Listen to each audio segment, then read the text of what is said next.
Okay, this is I don't know how many times I've recorded this by now, but basically there's something wrong with my phone storage. I think I just need to get a new one at this point. Also, along with the fact that, oh god, I've been interrupted while trying, excuse me, I had dinner a little bit ago. I've been interrupted trying to record this video for multiple days on end by someone just bursting into my damn room and asking me something. Like, at least knock. But, so yeah. And if you're wondering what that sound is, I fucked up my ankle, so now it's in basically a cast. So, I mean, there's that. But let's just get on with the video. And hey, who knows, if no one comes into my room today, which, I mean, I'm guessing they don't if you actually see this video. But, you know, let's get this into it. Alright, chaos. Chaos was the only thing you could refer to Japan now. Everything was in disarray. It was horrible. Terrible. As we go in the UA, not starting on our two unfortunate main characters, but someone close to the Snow White. We zoom in on Kyokujiro, the purple-haired girl with this universe version of Kyokujiro. And the look on her face can tell one of tiredness, anguish, and things just not really looking around all that much. As well, I mean, for her just quite literally 10 months and 1 day ago, she had a nice date with her boyfriend, him taking her on just a nice date before he went off with his class to, well, a camping trip. She never would have guessed that not only was that entire class murdered, they couldn't even find his or Lincoln bodies. But that's not it. Also her friends, Chandler, Clyde, Kotsky, all three of them dead. And even though she tried to talk with Inko to make her feel better, eventually she was just killed too, along with so many other innocent people. Hell, even their original homeroom teacher was killed just a couple of days ago, being ripped in half by a four-armed monster, by one of the four-armed monster, as they were now being taught personally by President Mike. And also, it was the fact that UA was becoming more of how it was in Consequence Season 6, a refuge, a place where people could hide, as the dorm system was placed in a long, like quite literally, the day Aizawa was killed was when the dorm system was put in place. As a way, also along with multiple other schools starting to convince and join with UA as a way to keep people safe. UA is more of a safe haven now than it ever has been before, with only some more construction needed to be made before.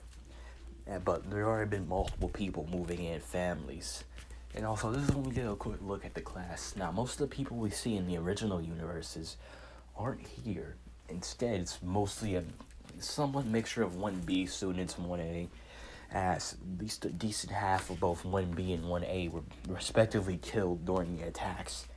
Some of them by the flame monster, some of them by the red four-armed one, some by the giant one, some by the dog, the diamond. You get the gist.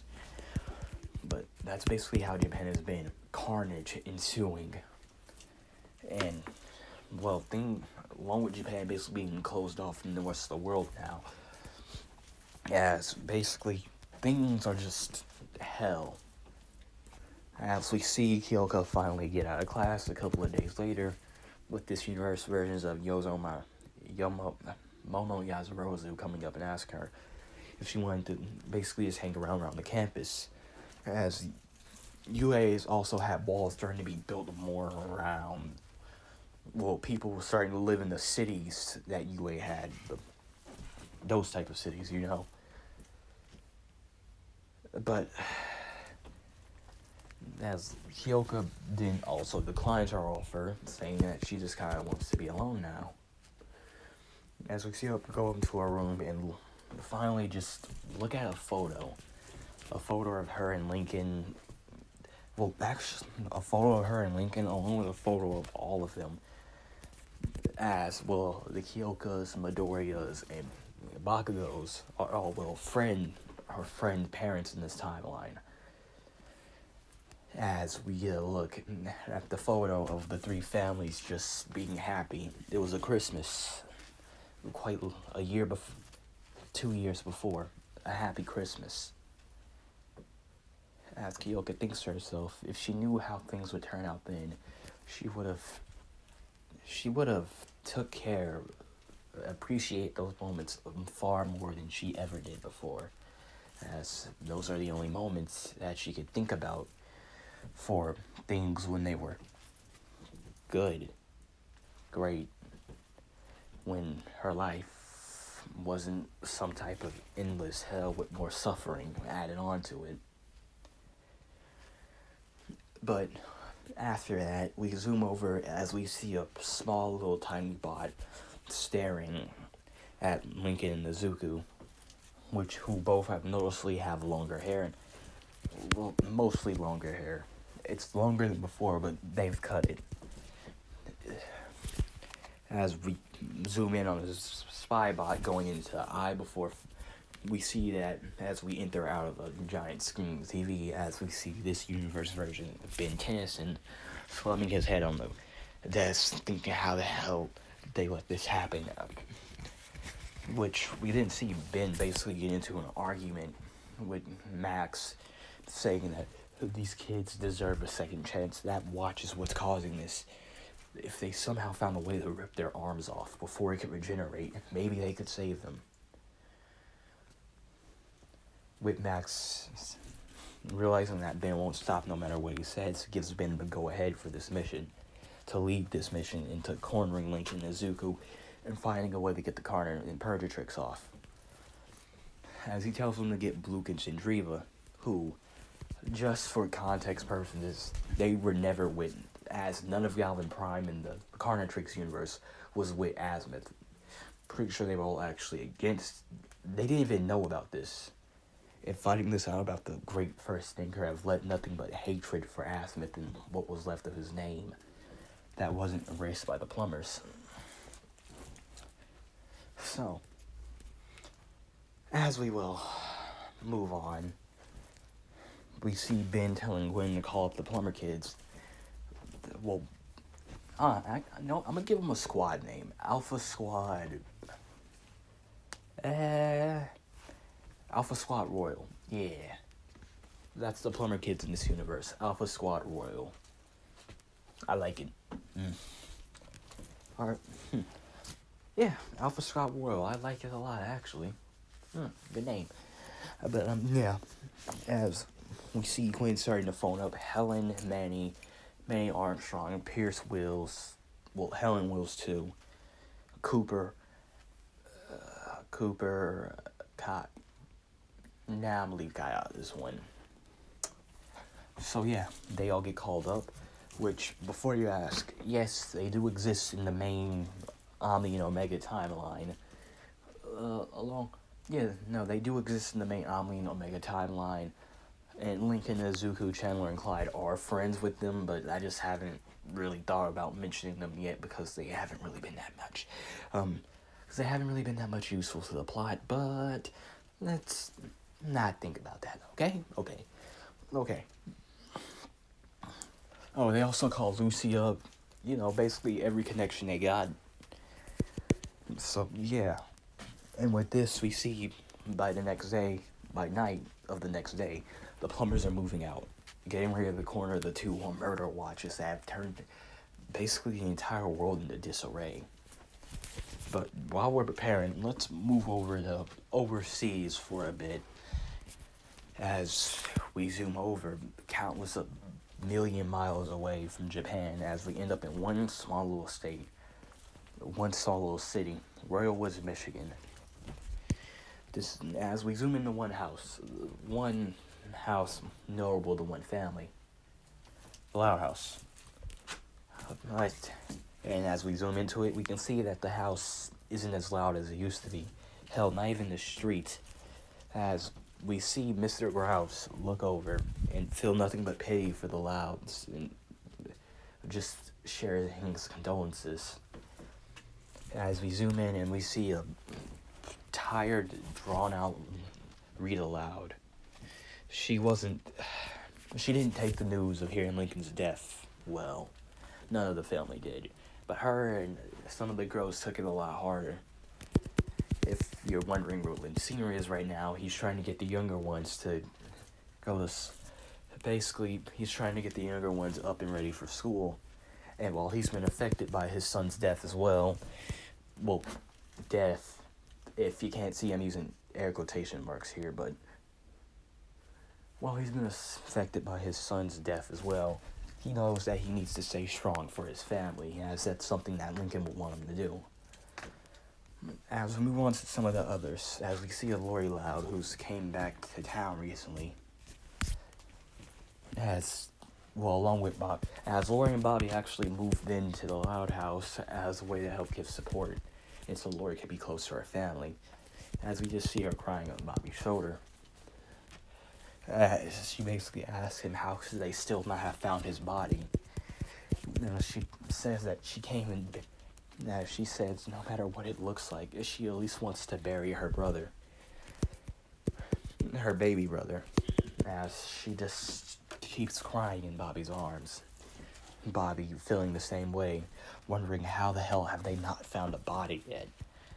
As there at least should be something, right? Something to show at least whatever was left of Lincoln Izuku, even if it's not much, clothes, something, anything that could at least give them closure as they put in the casket. But that's just not the way life works, unfortunately. And Bobby knows that. And so, we move on to a 4-year-old Lily Loud asking, how old would Lisa be? Lincoln's 16, Lisa's 5 in canon, Lincoln's 12. Well, Lincoln's 17. So she asked the nearly 11-year-old Lisa Loud if is Lincoln really gone? Is there nothing Lisa can do to special up a way to bring him back? With Lisa telling Lily, unfortunately, no matter how many scientific achievements she's accomplished, bringing back the dead isn't one of them. No matter how much she wish it was right now. Basically, the entirety of the Loud family has gone in despair, along with the McBrides and McLeans. But now then, as night hits here, we finally see the day of the arrival to corner and destroy the carnitrix finally comes. As we see multiple tanks moving throughout the forest, along with multiple people, a truck flying, an orangish yellow, whitish vehicle. More like, what is that other color of a truck? Is it like a palm? Kind of like a palmy color, you know? But yeah, more of a palmy color. Basically flying down, as Lincoln and Izuku ended up woken by this, wondering what the hell is happening, as they think they need to get away. As this is when the trucks finally stop, with Ben Tennyson hopping out, as he yells at Lincoln and Izuku in there, as he knows they're basically hiding, trying to get away, telling them that it's okay, they're here to help get that thing off. He just has to let them, no matter what happens. As Lincoln and Izuku thinks this, one of the plumbers finally kicks down the door, basically a little door to their HUD, which activates the Carna and Purgatrix, transforming them into, a Tetraman. With Ben commenting on this, as, the next thing that happened wasn't pretty, as, the plumber was ripped apart limb from limb, as the two Tetraman rush at the other opponents, jumping up into the air and slamming down, sending multiple rocks flying. As mostly a majority of everyone was protected by Gwen, but some of the rocks ended up breaking and killing a couple of the plumbers here. As we see Manny rush up, telling him that he's got this, before getting up close to the two monstrous Tetramans and punching them both in the face, sending them flying. As Manny yells at the monstrosity that you may be a Tetraman, but you don't know how to use the powers. More like that, telling him that this Which, if you're wondering how Manny and Helen feel about their own half races being included in this thing abomination, they're disgusted over how someone could use species like half of their species to do something as monstrous as this. As we see Helen come in out of nowhere, kicking the two before they end up getting quills thrown into their skin by Pierce, before violently being blasted away in fire by Alan. Along with seeing Gwen jumping up, shooting out two discs of energy, smacking them, followed by Kevin coating himself in, I guess, any metal they had around, the metal of the tanks, shape-shifting his hands into, what are they called? Maces with spikes. There we go. I was trying to look like, what are they called? Maces with spikes, smacking the two monsters away even farther. Actually being able to pierce the skin, leading to the things bleeding on Kevin's arms. As whatever sentience is in this thing realizes that it needs to run. And so it hops away, going into, as the two things split up, Izuku unwillingly going into Shibuku, and Lincoln going into Shinjuku. Yeah, Shinjuku. As the plumbers basically powered through the area, what the carnage being caused by this, over hundreds being killed. But eventually, while Lincoln and Izuku, the two Tetramen, are cornered, this ends up leading to the carnitrix transforming them, as we see more of like a whitish flash surrounding them. The Tetramen arms dissipating into bone and flesh as it drops to the floor, as it starts basically burning from the inside out, with eventually its body forming together as molten rocks, as it's revealed that the two have now transformed into the Pyranites. So this is when all metaphysical hell breaks loose, as the two proceed to launch up into the air, before both immediately causing a supernova, burning multiple buildings. Basically, you know what Sukuna had Japan looking like? Well, it's a lot worse. Like a lot worse, because Shinjuku and Shibuya weren't the only two things incinerated here, along with multiple other plumbers and people. As basically half of Japan was wiped out in this attack. Well, more like most of it, when only the parts of where UA is right now still standing, and some of the plumbers' helpers. As basically this leads to the two flaming monsters come bursting, flying down in front of whoever's left, with them basically twisting their heads, as they can hear the bones or whatever the hell is on them crack, as it shoots fire out. But this leads to Gwen getting angry, seeing all of the carnage, which leads to her shedding her human skin for just a moment, for thinking that at this point it'd be better to kill them, as killing them would be a mercy into keeping them alive now, before sending out a mostly full-powered blast at the two Pyranites, sending them flying back and crashing them through the destroyed, crumbled buildings.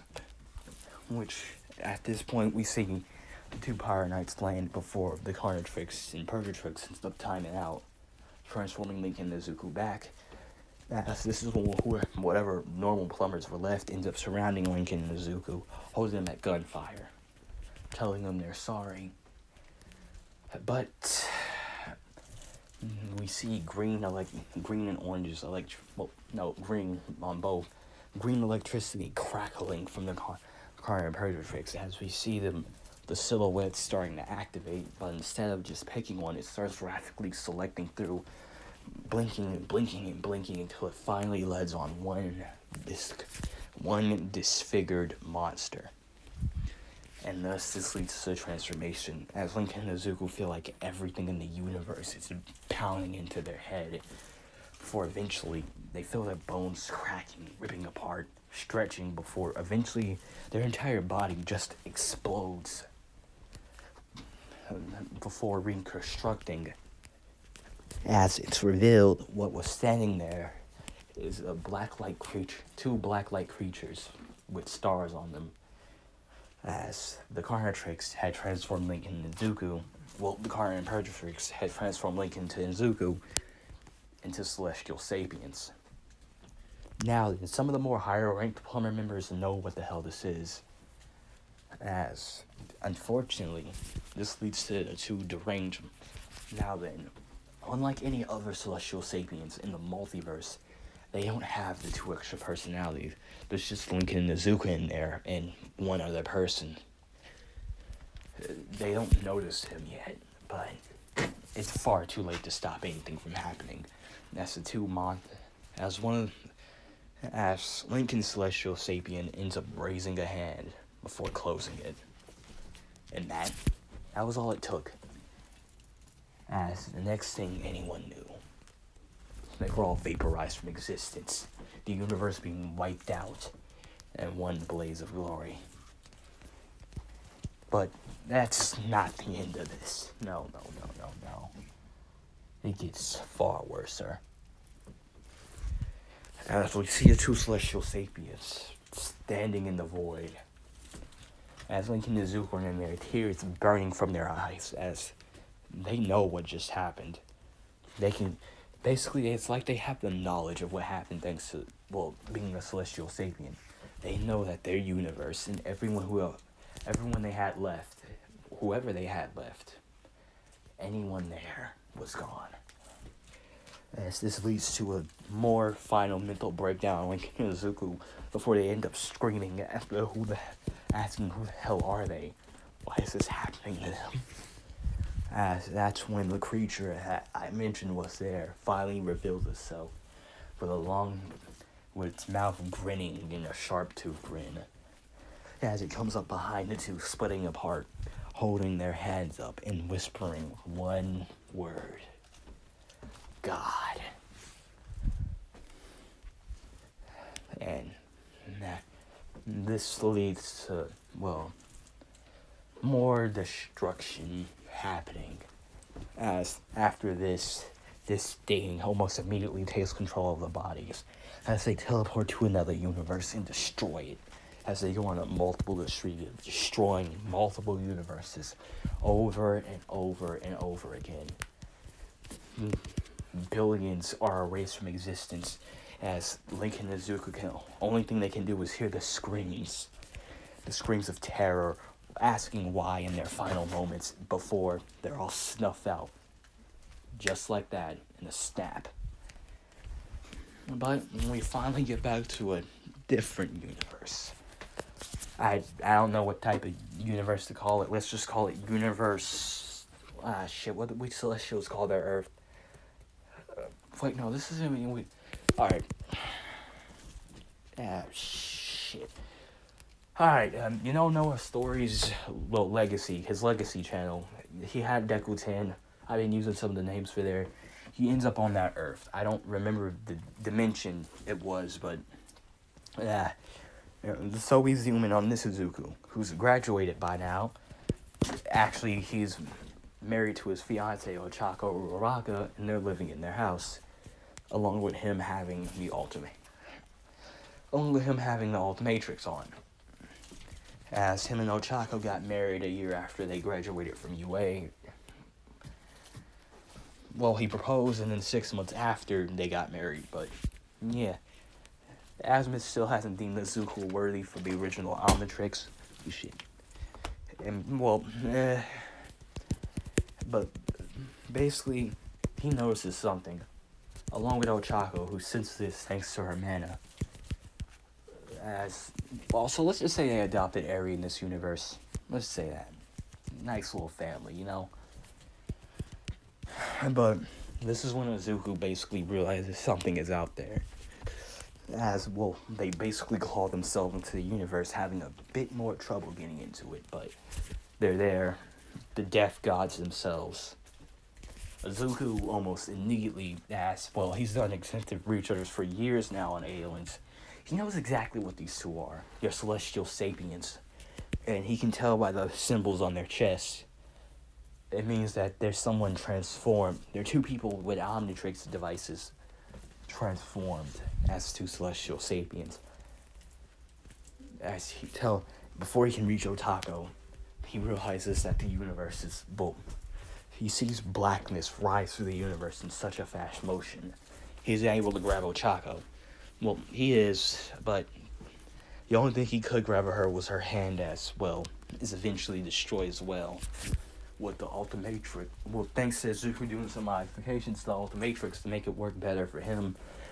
As the Ultimatrix, realizing that Zuko's about to be destroyed, it transforms him into a celestial sapient form to save him from the destruction.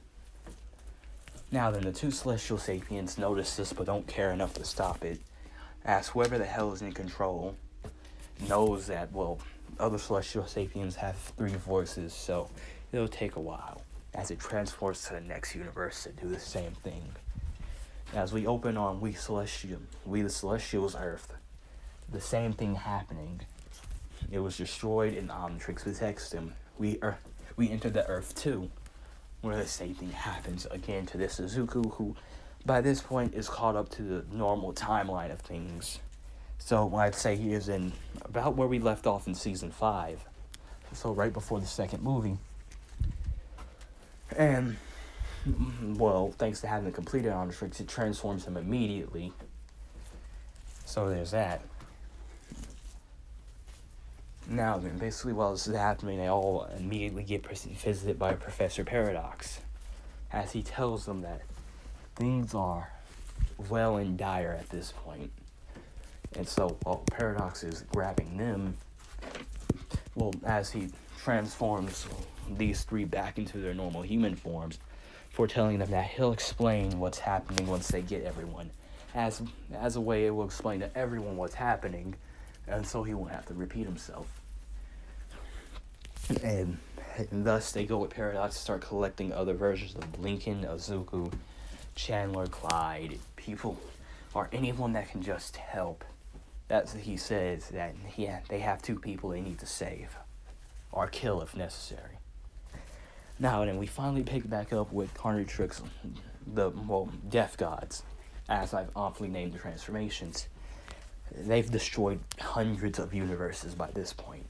And just when they open up to universe 19999, it seems like something happens, as the yellowish, orangish electricity on their chest starts to glitch out, shattering, short-circuiting before we see the complete dial of the Carnitrix and Purgatrix just turns off, which just leads to Link and Izuku transforming back, as we see them basically falling from the sky, unconscious.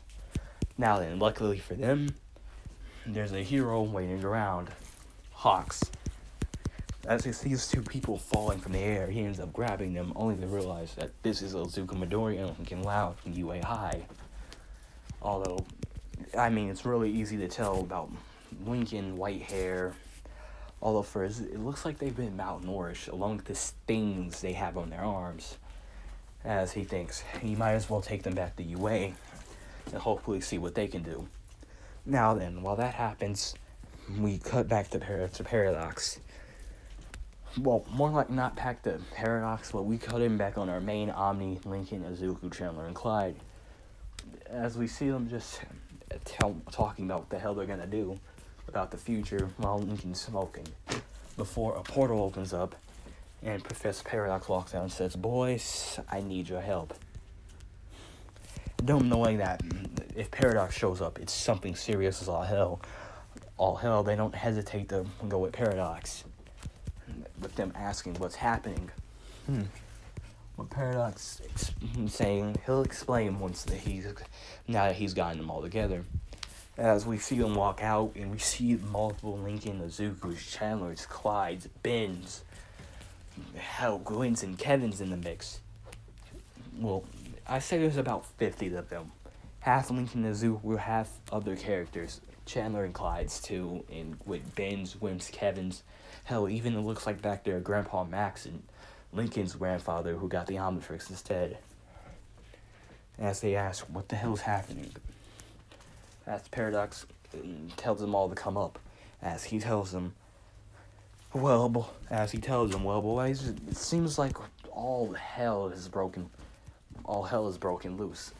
Before you ask, oh, there also is a Sonic, Deku, and Lincoln in there. I might make that a what if. I don't know yet. As he starts to explain everyone what's happening. He also explains what the Omnitrix is for the ones that don't even know what it is, since they're on the side of the Omniverse where since they're on the side of the Omniverse where the Omnitrix and aliens, well, mainly things about the Omnitrix in their universe just doesn't exist. As basically he says, as it seems like we'll finish explaining, as Lincoln, well, the ones who know their Azimuth, they know he's a good person, and they're wondering, as we see our main Lincoln ask, so is this as he asks, is it basically Azimuth who's like Albedo? With him saying worse. With Lincoln is weirded out, but as he basically says, they ended up in the universe, and it seems like their watches have glitched out, turning them off. But he doesn't know for how long until before it reactivates and transforms again. By him saying that it's time to prepare as to stop them. And so everyone there agrees. Now then, while some people think it might be a mercy to kill him, they only think that as a second option if all else comes to fail. As they all say they'll save this Lincoln Izuku. But they all know that if it comes to it, they'll be willing to kill him to put him out. Kill them to put them out of their misery. And so, we see things. Now then, we kick back up to where Lincoln and Izuku was. Where we see Aizawa coming in asking what is he talking about. As he sees Lincoln and Izuku just there unconscious. Well, with Lincoln being a lot taller. And also looking a lot older as well. When Aizawa asking, aren't these two supposed to be in your class right now? Nezu asks. But Aizawa doing a yes. He doesn't know how, as Nezu says, call Lincoln Loud and Izuku Midoriya in. Now. He makes it clear what he wants, and thus Lincoln and Izuku are called in. As we zoom in on the Lincoln and Izuku, we see a 15-year-old Izuku Midoriya with One For All. His quirk, One For All. Mostly normal to call this canon Izuku. As we zoom over to this universe Lincoln, about a 13-year-old... Wait, no. A 14-year-old Lincoln Loud with the ability to control, with his quirk managing being the ability to control magnets like Magneto. And this is a just short time after he was able to convince his parents to let him stay at UA. And, yeah. Which, if you didn't know, this is the My Foreign Exchange Hero universe. I read the fanfiction, and... really, the only thing I didn't like about it was Lincoln and Ronnie Ann, but I just don't do the whole bully ex-victim thing. Unless it's done, like, absolutely perfectly right. Then I might just like it. But everything else, no. What the fuck? Ah, right, the toilet does that sometimes. I don't know how I forget. But, as we see Lincoln and Izuku... get this universe version of Lincoln and Izuku get up as Ronnie Ann, 14 years old, with her quirk being aura manipulation, asking what's happening and what did he do to get himself in trouble. But this Lincoln telling his girlfriend not to worry about it. I'm just saying, he doesn't know, who knows what could happen. As she thinks hopefully it wasn't about when they went to go save Katsuki from All For One. And so we see Lincoln and Izuku walk in, and to say they're shocked to see another version of them unconscious on the table would be an understatement of the century. As Izuku and Lincoln ask, what is this? They couldn't find any words to describe this.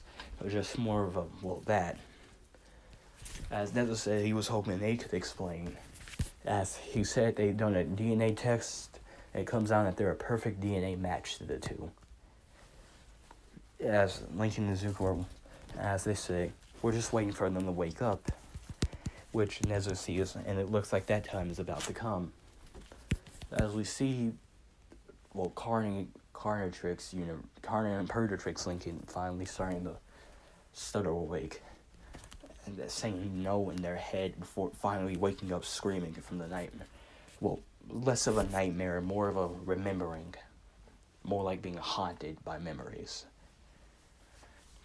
As they look up, wondering, the number one person they look at is a racer who they know is dead. Everyone in this room is dead. The universe was erased, along with hundreds of more.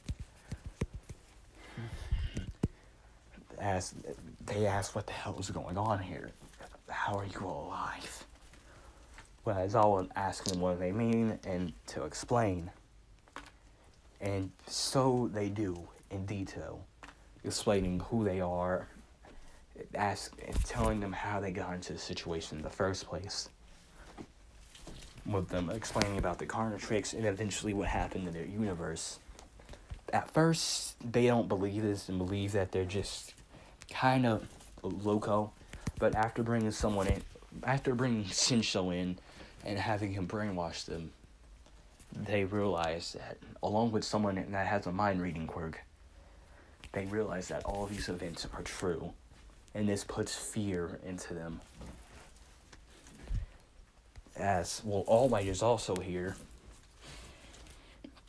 and, well, they surprised at what's happening to this alternate version of them, which they've now come to the conclusion that alternate universes exist.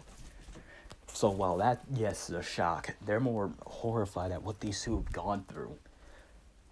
As they ask, as Lincoln and Nezuko realize that they haven't transformed yet, only to look at the black deactivated watches, which Lincoln comes to this conclusion really easily, thinking that it seems like they deactivated.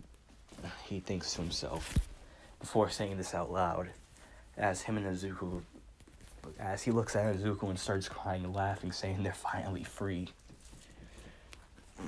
Hopefully. And while it is a touching sight, Nezu starts asking to go over everything about their lives, as he just kind of wants to compare it to their Lincoln and Nezuko.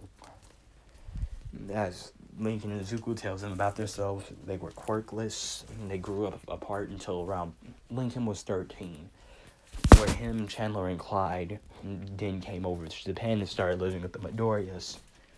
At years, they were 11, I can't remember, 11 or 12. As the years passed, they became a family. This was the version of Lincoln being surprised that not only is he friends with Chandler, but over the fact that they had a quirk and he didn't. With Lincoln and Nezuko asking what they mean.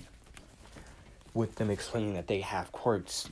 In fact, this is Yui's hero course.